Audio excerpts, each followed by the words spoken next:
Magandang araw, sambayan ng Pilipino, magandang araw mga kababayan. Maraming salamat sa patuloy ninyong pagsubaybay at pagsuporta sa ating Ka Eric Celis YouTube channel at sa ating programang Bigwas ng Agila 2.0. Mga kababayan, napapansin ko po na marami ang naghahanap ng live program ni Ka Eric sa YouTube at sa Facebook. Siguro simula po bukas ng gabi ay susubukan na ni Ka Eric na mag-live, Kasi po medyo most of the time, mga 9:30 na natatapos ang aming programa ni Ma'am Lorraine Maribadoy na Bigwas ng Agila. So, almost 1 hour din po yan, pero itry ko po na makapag-live pa sa gabi, mga 9:45 hanggang 10:45. Bantayan nyo po i-announce ko rin po yan regularly para po sa recap ng mga balita.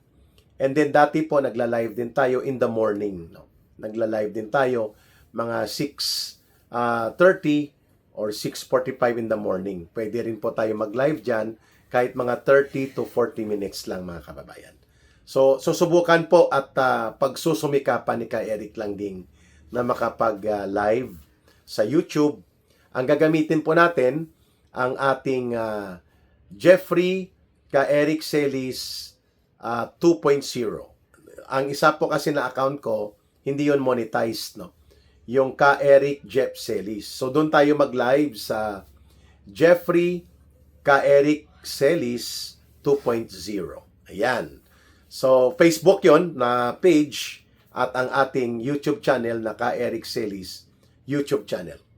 Mga kababayan, mayroon po tayong breaking news na natanggap na hindi ma-account or hindi maipakita ni Ombudsman Boying Rimulya itong mga ibinalik na pera, yung tinatawag niyang retribution money.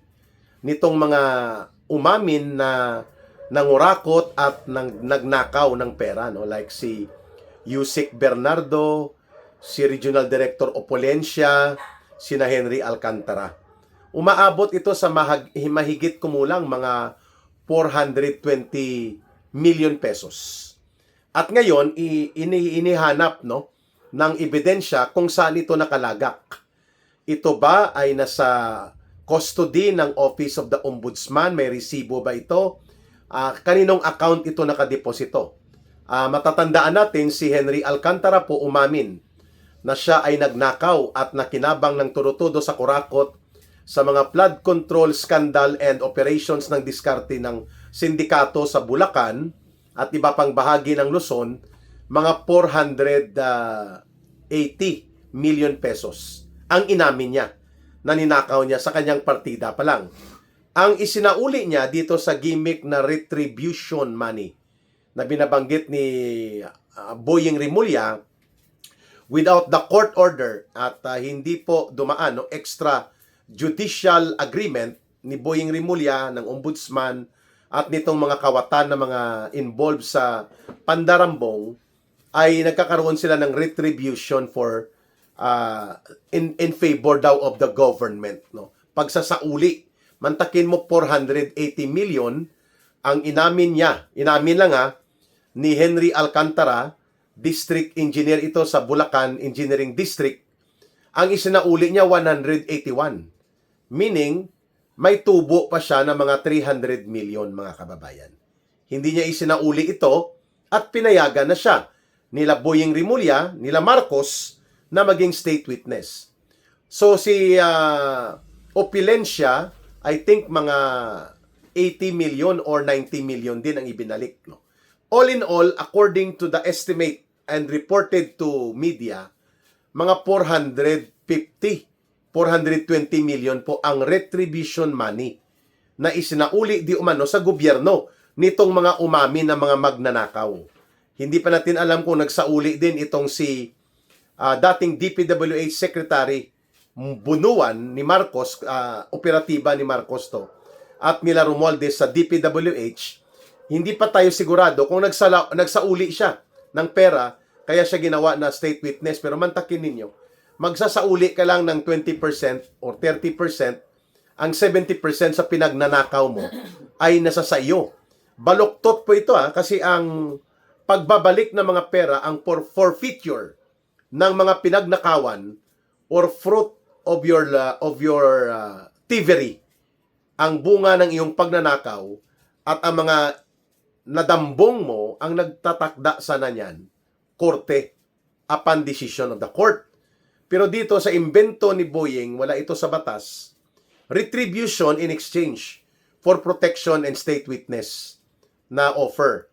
So, umabot ito lahat, no, kina Gerard Opilencia, ng Regional Director ng NCR DPWH, Henry Alcantara, District Engineer sa Bulacan, itong sila Bryce Hernandez, I don't know kung nagsauli, itong sila Yusek Bernardo. Mga 420 million pesos. Kulang-kulang. Ang tanong ngayon kay Boying Rimulya, nasaan po ito? Ombudsman Boying Rimulya. Kanino po nakalagak ito? Kanino nakadeposito? Kaninong pangalan? Dapat po mayroong malinaw na custodial authority. At kung pwede, ito dapat ay nakapangalan in favor of the Republic of the Philippines, no? Bagamat ito ay under question dahil wala ngang specific na batas na nagpapahintulot that the ombudsman may enter into a retribution agreement at para ito ay maging batayan para sa voluntary testimony and cooperation to become state witness ng mga akusado o ng mga involved sa malawakang pandarambong. Imbento ito ni Ombudsman Boying Rimulya.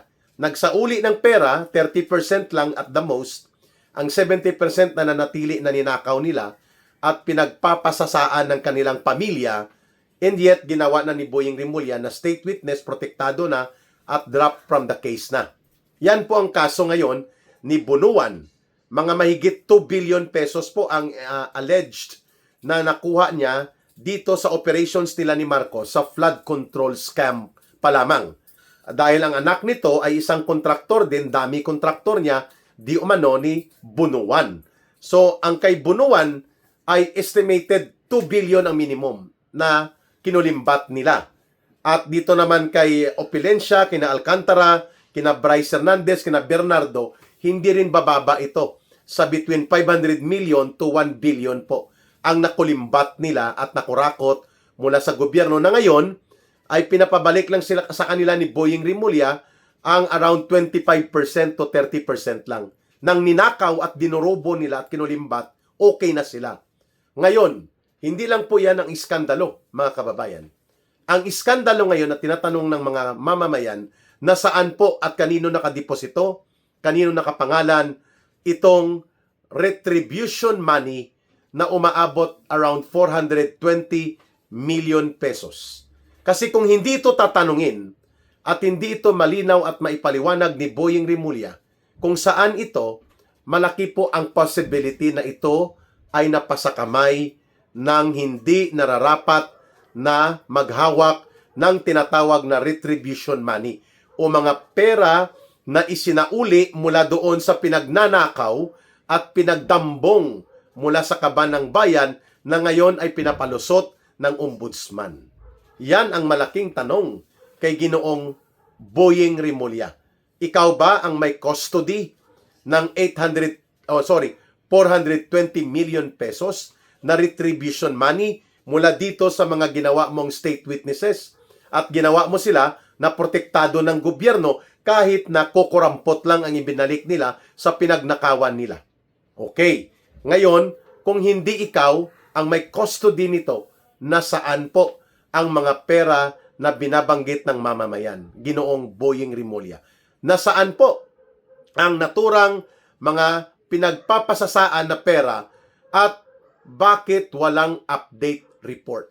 Ayun, ito ba ay legal at valid na hawakan ng ombudsman? Hindi ba dapat ito nakadeposito sa National Treasury? Hindi ba dapat ito ay nakadeposito sa isang account? Halimbawa na specific na account na ang may hawak ay ang National Treasury Department under the Department of Finance? Habang ito ay nakakustody as part ng evidence presentation na talagang may pagnanakaw na nangyari at may mga involved sa nakawan na ito kung kaya sila ay nagsauli ng ganitong mga pera.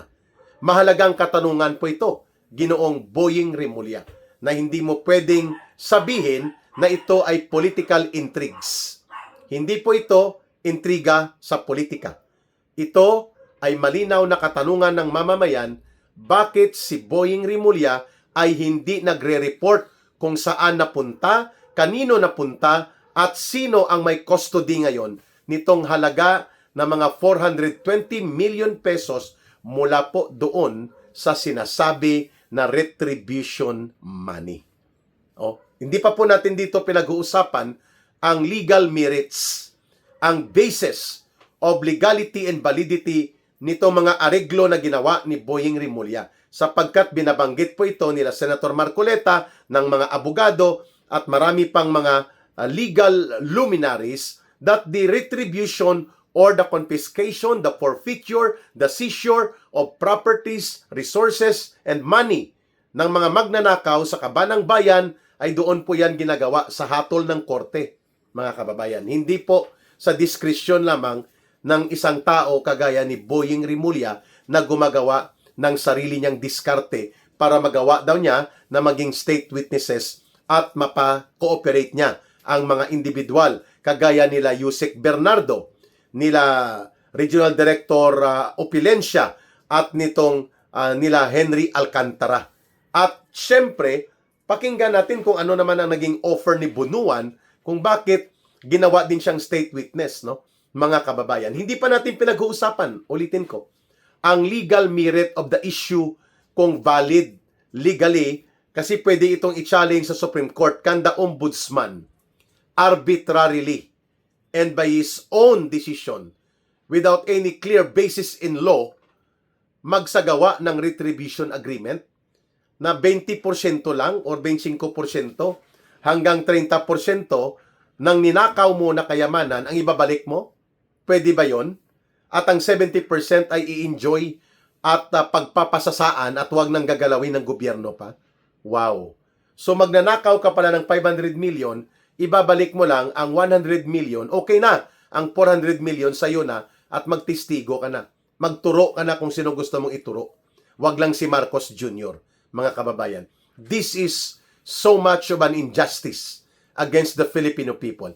And this is very scandalous on the part of Ombudsman Boying Rimulya. We are not yet passing a judgment on him dito sa attack bulldog ni Marcos na si Boying Rimulya.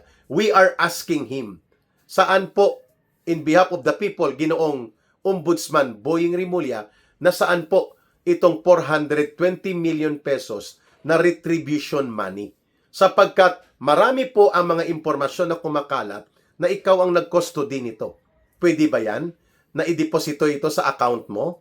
Or dapat ba ito ay nakadeposito in custody under the account of the Philippine Republic under the National Treasury Department? Under the Department of Finance. Para alam po na dapat ng taong bayan ito. Pera po natin ito And we are not talking about the delivery ng mga maleta na i-deliver kay Romualdez, i-deliver kay Marcos. Hindi po yun ang pinag-uusapan natin. Iba pa po ito. Hindi pa po natin pinag-uusapan ang babawiin dapat ng taong bayan kay Marcos Jr. between 56 billion pesos to 80 billion pesos as per recollection and estimate ni Ginoong Saldico. Kay Marcos at kay Romualdez, hindi bababa yan sa 56 billion pesos hanggang 80 billion pesos ang average na nakulimbat nila na na-deliver po ng mga tauhan ni Ginoong Saldico. As per testimony also ng pagbubunyag nitong mga former soldiers na naging whistleblowers na sa kasalukuyan na nagbubunyag kung ano po ang mga nangyari sa bilyon-bilyon na mga perang ito. Hindi pa natin pinag-uusapan yan, mga kababayan, dito sa hinahanap ngayon kay Ombudsman Boying Rimulya na di umano 420 million pesos retribution money, subalit hindi po malinaw kung saan nakadeposito, kanino nakapangalan ito, at saan ang kustodya ng naturang milyones na pera sa gimmick na retribution scheme agreement na ipinatupad ni Ombudsman Boying Rimulya. Mahalaga po ang tanong na ito, mga kababayan, sapagkat kung ikaw ang ombudsman, ikaw ang tanod bayan. Ikaw ang tagapagbantay laban sa mga mangungurakot, nangungurakot, at sa mga sangkot sa korupsyon at pang-aabuso ng mga opisyal ng gobyerno. Hindi lamang doon sa kalaban ng iyong boss amo na si Marcos Jr., kundi sa buong gobyerno. However, if your name is also being put into question right now and your office for not being transparent kung nasaan po ang 420 million pesos na isinauli di umano under the so-called scheme of retribution being implemented by the ombudsman, mas lalo pong nakakaduda ngayon para sa taong bayan itong pinaggagawa ng ombudsman. We will wait for the answer. We will wait for the explanation na manggagaling po mismo kay Ginoong Ombudsman Boying Rimulya. Hindi pa natin pinag-usapan ang confidential fund niya noong siya ay nasa Department of Justice na umaabot sa around 500 million pesos per year. Confidential fund niya. At pati po sa kanyang kapatid na si John Vic Rimulya sa DILG. 500 million at the minimum ang confidential fund nila. Walang nagtatanong, hindi sila tinatanong sapagkat sila ang pangunahing mga bastonero at tagapaglatigo ni Marcos gamit ang poder at kapangyarihan nila laban sa mga political opposition. Now, people are asking, nasaan ang 420 million pesos na sinasabi retribution money in your so-called retribution scheme or retribution balik money, 25% ng ninakaw, pwede ka na maging state witness. Kagaya ng nangyari ngayon sa mga questionable na state witnesses na binuo ni Ombudsman Boying Rimulya. Mga kababayan, hindi po tayo titigil sa pagtatanong, hindi tayo mag-aalangan sa panawagan na magpaliwanag ang mga lingkod bayan, lalo na kung mahalaga po ang kapangyarihan at ang kanilang papel na ginagampanan sa lipunan at demokrasya ng ating bayan. Kagaya nitong role ng ombudsman na dapat hindi ito attack bulldog ng presidenteng nakaupo laban sa kanyang mga kalaban sa politika, the way Boying Rimulya conducts himself right now as the ombudsman. At ito pa, ang 420 million pesos na tinatanong ng sambayanang Pilipino, nasaan po at kanino po ito nakakustody at nakadeposito Ginoong Boying Rimulya, kahit pa na questionable din ang iyong return money retribution scheme kapalit ng questionable na pag-witness nila, basta wag lang idamay si Marcos Jr. Mga kababayan, maraming salamat sa inyong pagtitiwala at pagmamahal sa advokasya na itinatalaga natin sa ating channel at itinataguyod po ni Ka Eric kasama kayo.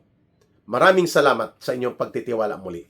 At ating tandaan palagi, mga kababayan, mahalin po natin ang bansang Pilipinas. Walang ibang magmamahal nito, kundi tayo ring mga Pilipino. Para sa Diyos at sa Pilipinas nating mahal, may God bless everyone. And to those who are Muslim brothers and sisters, may Allah will be with you. Muli, maraming salamat. Bye for now. Ito po si Ka Eric. Mabuhay!